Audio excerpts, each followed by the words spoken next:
everyone. Welcome to Assigned Christian at Birth. This podcast is called Morning Thoughts, and I'm so glad you're here. Did you know that the early Christians did not have the same beliefs that the modern Christian church does today? If you're new here, I'm Andy and my pronouns are they, them.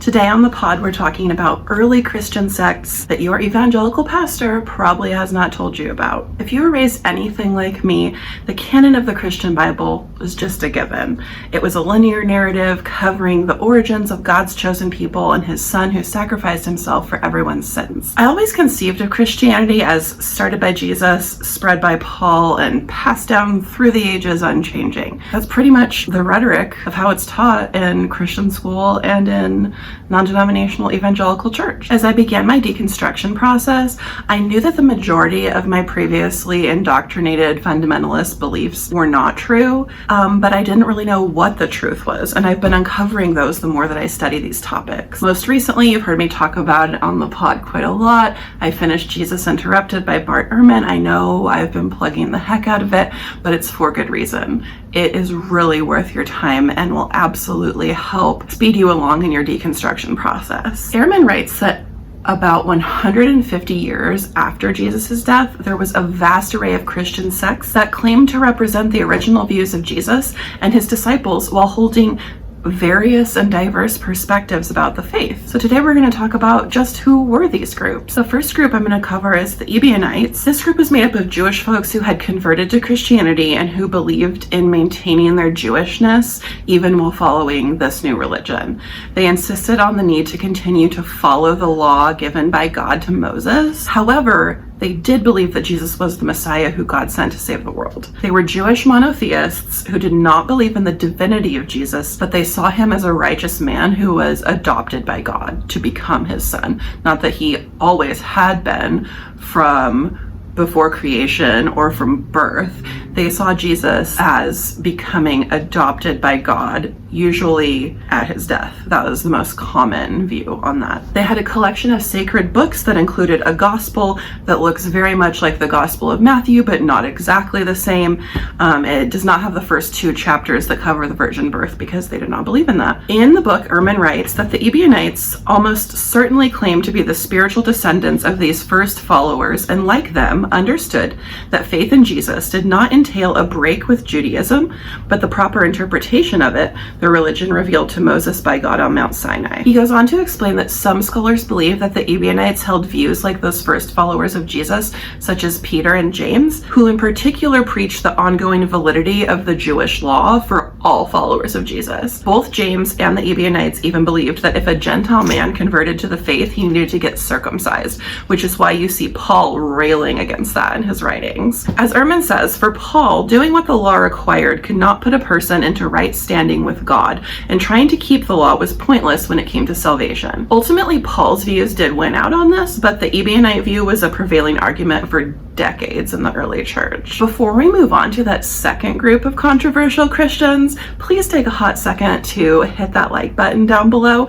Liking the video really helps me out because it tells the algorithm to show this video to others, and it also helps me continue to keep making videos like this one. The second group that we're talking about is the Marcionites. Whereas the Ebionites were clearly anti-Paul, Marcion was one of his biggest champions. Ehrman writes that Marcion understood Paul as the great hero of the faith, the one apostle who actually understood Jesus and his relation to the Jewish law. Both Paul and Marcion believed that the law given to Moses could not bring salvation, and that only the gospel of Jesus was able to do that. Marcion is famous for writing a book called Antithesis, which means contrary statements, and that book demonstrated how the God of the Old Testament is categorically and emphatically different than the God of Jesus. He points out how the God of the Old Testament was wrathful, vengeful, judgmental, whereas the God of Jesus was loving, merciful, and offering salvation.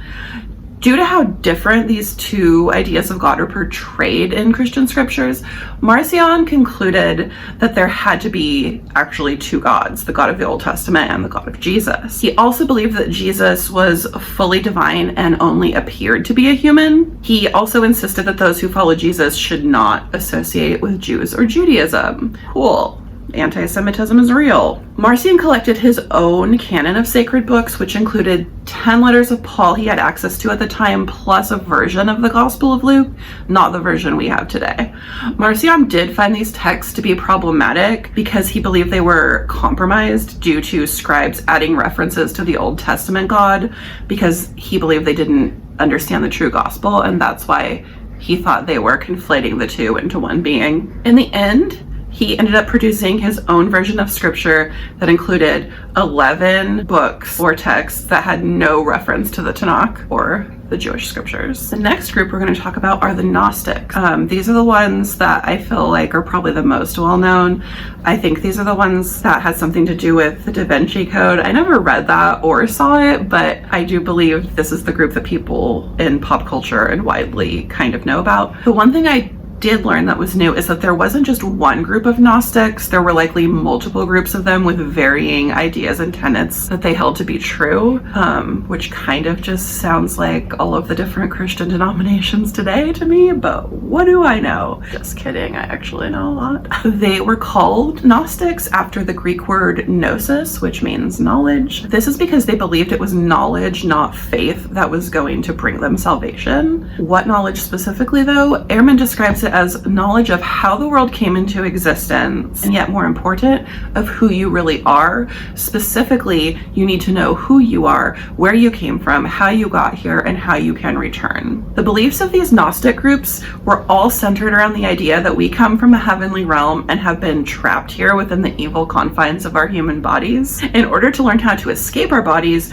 we need the sacred knowledge, or gnosis. Gnostics believed there wasn't only one true God, but there were many divinities, and that the earth was created as a prison for elements of the divine, which can be trapped inside human beings. This probably doesn't sound very Christian at all, but there were Christian Gnostics who believed that Jesus was a divine being who came to communicate the secret knowledge of salvation that they were looking for. Some Gnostics did agree with Marcion that Jesus only appeared to be human, while others believed that he was a human being temporarily inhabited by a divine being, but only up until the time of his death. And that's why they say he cried out, my God, why have you forsaken me?" Because the divine left him in the moment before he died. The reason most of us have never heard these specifics on the Gnostics is because they were some of the, shall we say, losers in the fight over what the right version of Christianity was. And again, honestly, this sounds like a ton of debates throughout the ages, you know, like there's the debates between Catholicism and Protestantism, and now there's all these different sects of Protestantism, like same as it ever was, you know? Same as it ever was. Finally, the last group we're going to talk about is the Proto-Orthodox. The winners in the fight over the right version of Christianity ultimately came to be known as the Proto-Orthodox Christians, or the pre-correct belief Christians. It was their theology that was eventually taken and adapted into what the Orthodox beliefs of Christianity are today. Ehrman describes this group of believers as the spiritual ancestors of those whose views later became Orthodox. He explains that this victory very likely occurred when the Roman Emperor Constantine converted to Christianity in the early 4th century. When it became the official religion of the empire around 50 years after Constantine's death, it was this form of Christianity that became widely accepted. Once the battle over the correct views had been won, so to speak, these believers claimed that their version was the only right version and had always been the only right version, even though that wasn't the case. These 2nd and 3rd century Christians are the ones we know the most about due to the fact that their writings were preserved over the writings of those who lost in the views and debates over the right kind of Christianity. This group included people like Justin Martyr, Irenaeus, Tertullian, Hippolytus, Clement of Alexandria, and of course Origen. These authors were responsible for shaping the views that would eventually come to be known as orthodox or correct beliefs versus heresy. The major Orthodox doctrines that evolved into the Christian creeds are: there is one God. He is the creator of all things. The creation is the creation is inherently good, even if flawed by sin. Jesus is his son and is both human and divine, and he is not two beings like the Gnostics often thought, but one, And he brought salvation not through secret knowledge, but by shedding his real human blood. It was these beliefs that would ultimately support the establishment that would become the Catholic Church. The way I was raised, I never knew that the Catholic Church was the original church. And when I found that out much later in my life, my mind was blown. I was taught at my fundamentalist high school that Catholics were going to hell. So to find out that our religions came out of their religion was really wild to me, because Catholicism was always presented as something so far away from the type of Christianity we believed in. As you can see, there were many varying beliefs when it came to early Christianity, and the version of Christianity that is practiced today in evangelical fundamentalist churches or non-denominational churches is rooted in this belief system. Of course, it took several more turns over the centuries, including the schism from Catholicism that birthed Protestantism, like I said, but that's definitely a topic for another day. And now we've gotten to the part of the pod where I talk about the books I've read lately, and I actually have 2 of them for you today. The first book is called Asian American Apostate by R. Scott Okamoto, and this book is written by someone who was a professor at a fundamentalist Bible college, even though he did not exactly believe all of the same things as they did. And it also tells how he further deconstructed his own belief system while working there. The back of the book says, Asian American Apostate is a wry and ironic story of leaving religion while teaching at an evangelical university. From a classroom declaration against interracial marriage because it causes painful pregnancies, to grading a paper entitled Why Obama is a Nazi, and to the times he was disciplined by school officials for keeping standards for writing,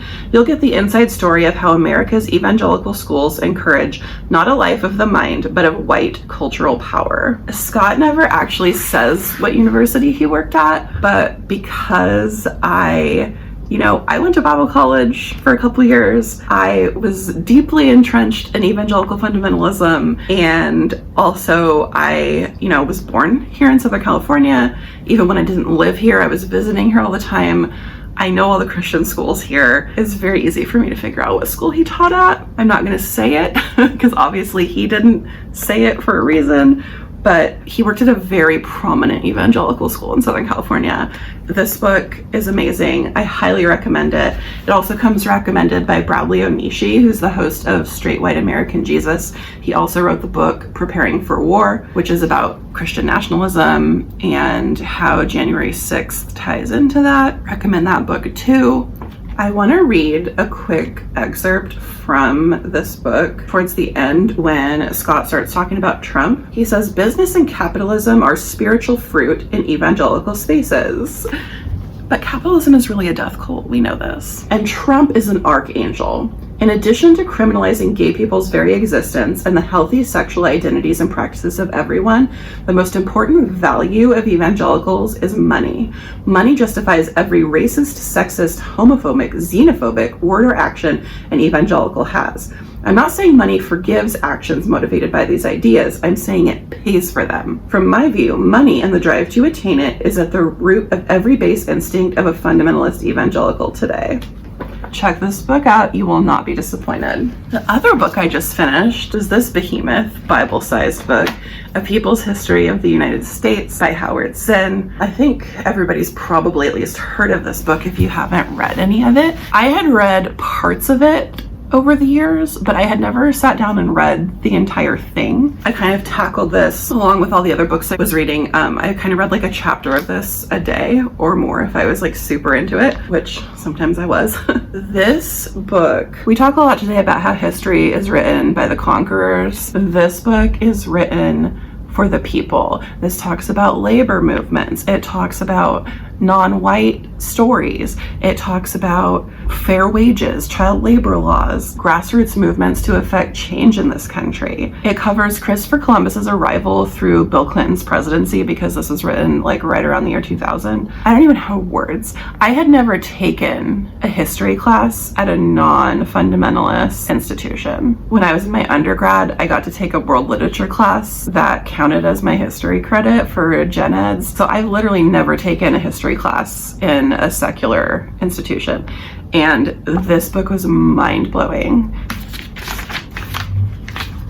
It is a really long book, over 600 pages, but it is highly worth it, and I completely encourage you to read it because it really does throw out the official narrative taught in schools. I'm assuming it was also kind of like this in public school, whereas in fundamentalist school, definitely all the history was emphasis on the men in the high places and not the common people who were living life, you know? So again, highly recommend that one. Thank you so much for stopping by and joining me for this episode of Morning Thoughts. If you would like to follow me on Instagram, I'm assigned Christian at Birth over there. If you'd like to support me, please subscribe and hit that notification bell so that you know whenever I have a new video come out. I do have a Buy Me a Coffee, and the website link is buymeacoffee.com/assignedXTIAN. I happily accept one-time donations, and I also have a program with benefits and perks for people who want to donate on a monthly basis, and there are several levels to choose from. Your donations really help me be able to produce more of these videos and get them out to more people, and so I thank you in advance for any level of support you'd like to give to me. I'm really going to be trying to stick to a new upload schedule of twice a week. Friday mornings, I'm going to have a mini-sode 9 a.m. and then Morning Thoughts is going to come out on Sundays at 12. And then when I have another episode of the Deconstruction Zone, that'll just pop up as a fun surprise. As a teaser for next week, I just want to let you know that the mini-sode is going to be about discrepancies in the life and writings of Paul. And then next week's Morning Thoughts is actually going to be a little bit of a heavy one. It's going to be about predatory spaces within Christianity. And it's probably going to be the most personal that I've gotten and the most vulnerable that I've gotten so far on this channel. So I encourage you to come back and take a watch, take a listen. Thanks for joining me today. Bye.